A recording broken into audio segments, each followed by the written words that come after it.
Well, hello, Chair, and congratulations. I was one of the fortunate people who got to work with Rockney for almost every job he was in, I think, when he was at UH, and many stories which I will not take the time with today, but yeah.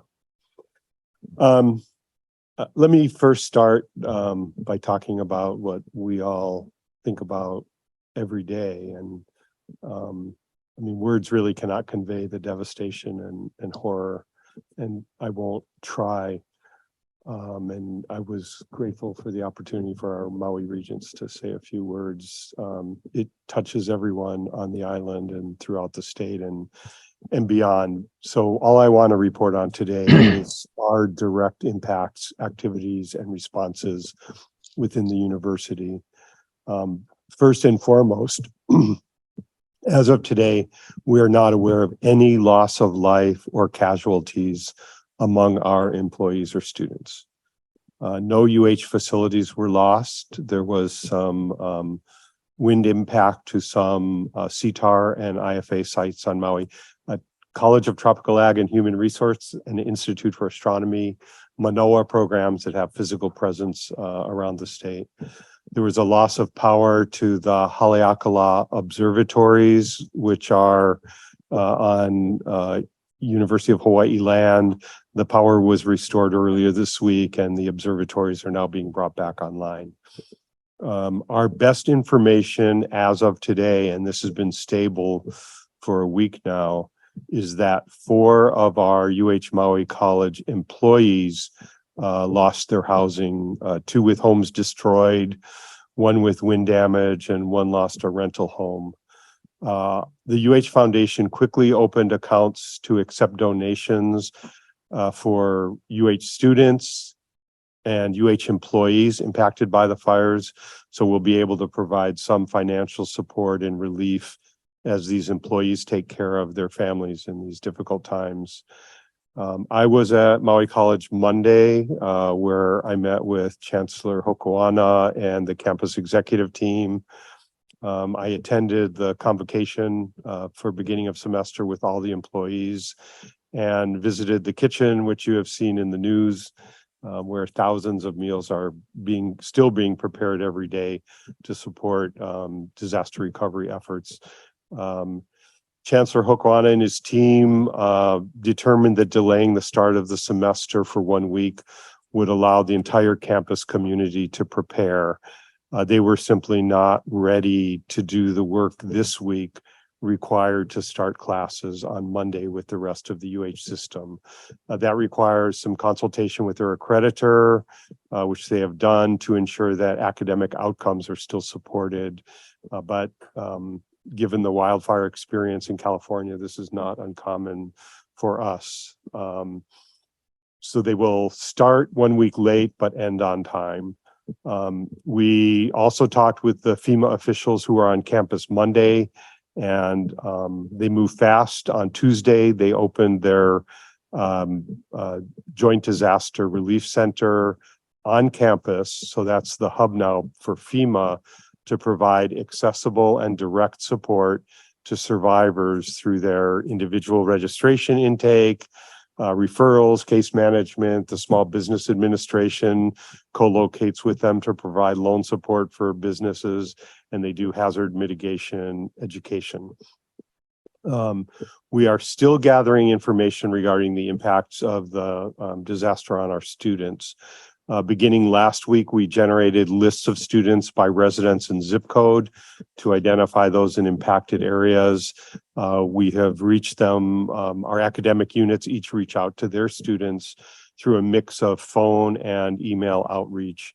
And while you might not think of it this way, we have 2 residential campuses where students from any island might live. We have distance learning programs that serve students all over the state and many online courses. So we have many students who reside on Maui, but they are enrolled in all 10 of our UH campuses across the islands. This caught me by surprise, but of the 400 or so UH students we have in the 2 Lahaina zip codes, just under 200 actually attend Maui College, and the other 200 attend other UH campuses. So that gives you a sense of the way we touch that community. Outreach from our campuses to their students has been focused on how we can support them personally and academically. Based on what we know so far, we expect the number of UH students who lost their homes to be at the high end of the double digits, that is under 100. Many other students were displaced and lost their jobs. For example, Maui College is working with 22 students who lost their homes, 37 who were displaced and are now living with family, friends, or in shelters, 7 who lost their vehicles, and 32 who lost their jobs. Manoa is working with 36 heavily impacted students, UH Hilo with 27, UH West Oahu is around 3, and about 10 for the other the other 6 community colleges. So the current requests we're getting from these students for help, partly due to the timing, at the beginning of a semester, they're asking for things like deferral of acceptance. Maybe they want to come a semester later, withdrawals, switching to all online classes, assistance with airfare, access to reliable internet and devices, support from counseling and disability services, replacement of diplomas that they may have lost in their homes. And at Manoa and Hilo, which have student housing programs, cancellations or delayed move-ins into student housing. Needless to say, we are being as flexible as possible, and I applaud all of the people who are helping with this care, who are thinking about what they can do rather than why they can't do something. Students need everything from shelter to food, to laptops and funding for textbooks. FEMA aid is, of course, available, but we received a very, very welcome gift of $1 million from the Stupski Foundation. And they wanted to provide immediate cash assistance to UH students in the Lahaina area who were impacted by the fires. So we're working, and by their direction, we will get that funding directly into their UH student accounts without an application process. They were clear. They just wanted us to get that money into the students' hands. And the US Department of Ed does allow some relaxation of federal financial aid regulations to support students in disasters. And they were very fast to let us know that we should avail ourselves of those opportunities. The people who lost their homes lost everything. We're remobilizing the work we had done during COVID to get laptops and hotspots out to students. For example, yesterday, UH West Oahu let us know they had 40 laptops available to ship to Maui. So we're engaged with the formal disaster recovery effort to get them shipped over. Manoa identified 34 that they're ready and have already started deploying to impacted Manoa students from Maui. Our campus basic needs coordinators and care teams have been activated and are providing goods and services directly, along with referrals to appropriate campus and community resources. Academically, our campuses are doing everything possible. Some students feel they need to stay home to help their families. In those cases, as requested, we're waiving deadlines and issuing refunds, whatever we can do. In other cases, students are being urged by their families to go to college, to continue their enrollment. And frankly, this is a place, if they're at Hilo or Manoa, they may have housing, which they don't have at home. So we're adapting to each and every case. And as I mentioned, some want to continue their education with a different mix of in-person or online than they had planned. So that's all being juggled and managed by the teams on every campus. Maui College has a unique problem. They have 73 culinary students, including 13 from Lahaina. And so they have to figure out how to adjust their curricular offerings because the Paina kitchen that you see, I think it may have been on Good Morning America this morning for those, anybody watches that, starring Chancellor Hokoana at, I think, 2 or 3 in the morning. That's the lab site for their culinary program, but it's being used by the chef Hui and the World Food Kitchen for the preparation of, last I looked on Monday, that was about 9,000 meals a day that they were producing out of there, and that's so important for the community. We are acutely aware that we will need strengthened mental health services on our campuses, and that's for our students as well as our faculty and staff who are directly or indirectly affected. And trauma evolves differently for different people, and the impacts vary greatly.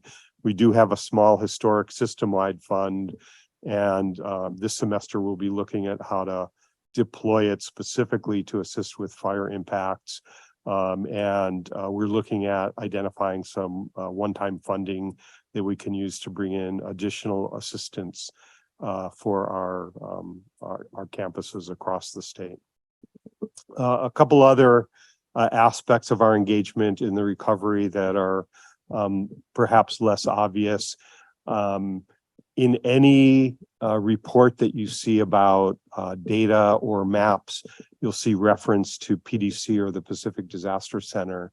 That's actually a program that we run on Maui. It's a federally funded project that's over 20 years old, and they are the go-to site for all aspects of disaster recovery and geospatial information. They do this, it's a DoD funded project, and they do it for the DoD all over the world.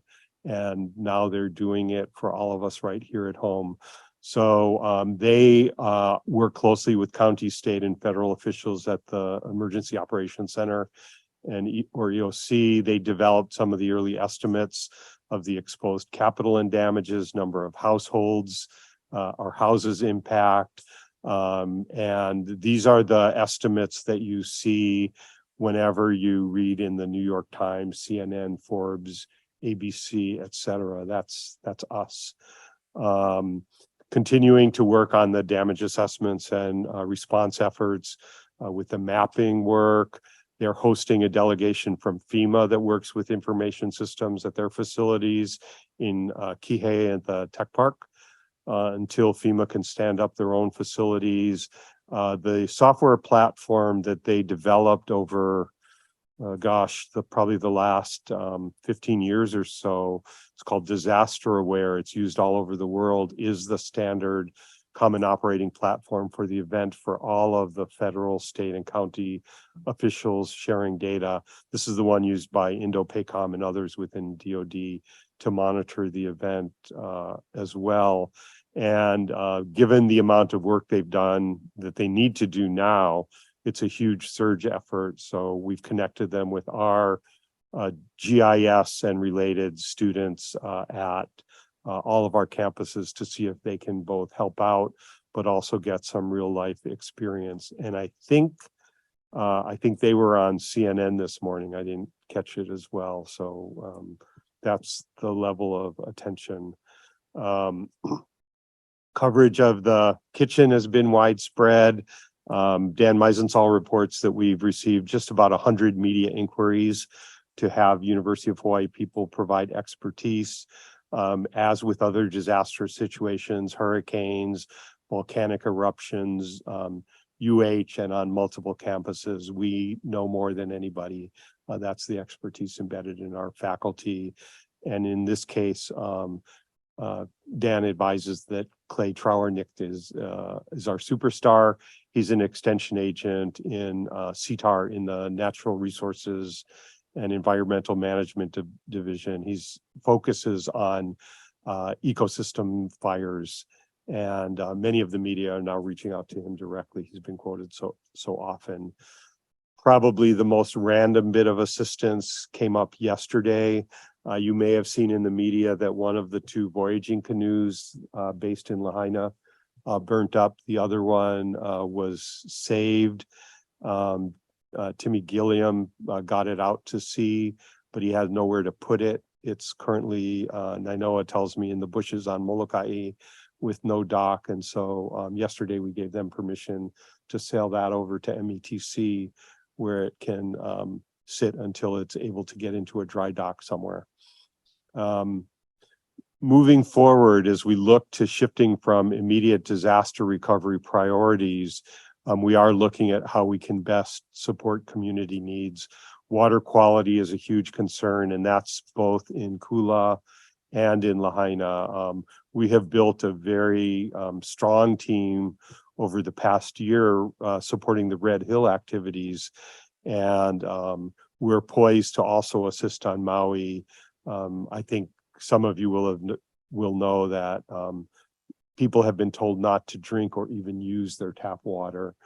There are multiple sources for that: melting of plastic pipes, release of benzenes and other toxins into wells and groundwater.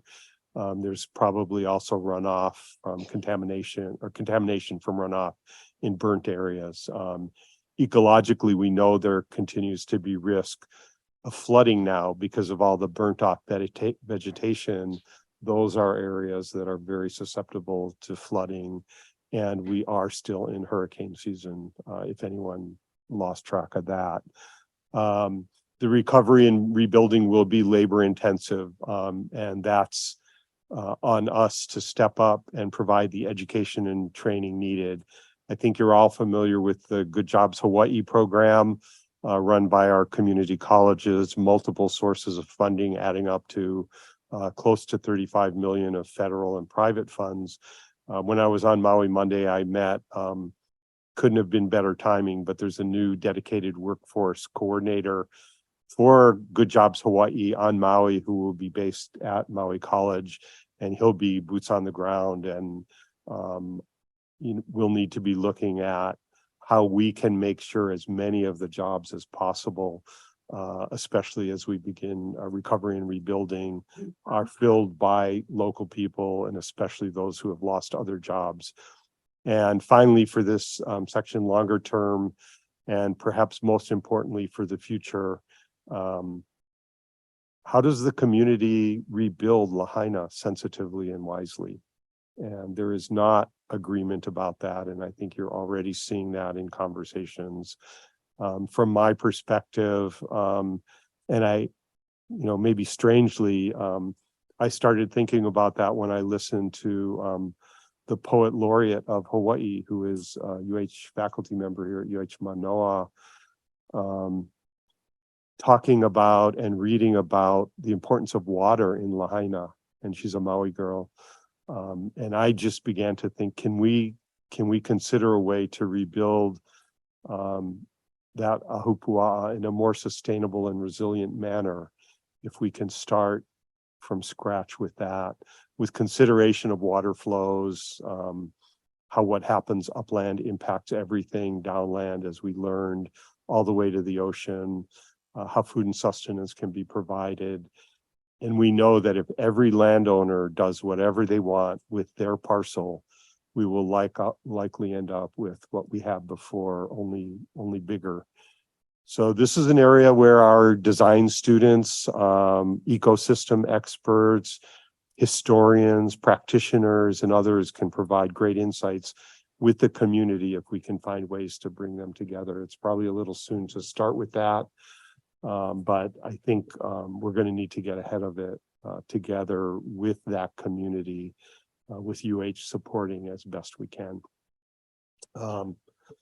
So let me stop. Oh, were you done? Are you done with the fire section? Yeah, I am done with the fire section. So, since it's such a pressing issue, I know typically we would go through the whole report, but I also wanted to give you a chance to catch your breath, and also just physically, but mentally and emotionally. I also didn't see Chancellor Hokoano in the back, so I just wanted to send him and all the UH folks that are doing the work that you mentioned. Send you all together. Yeah.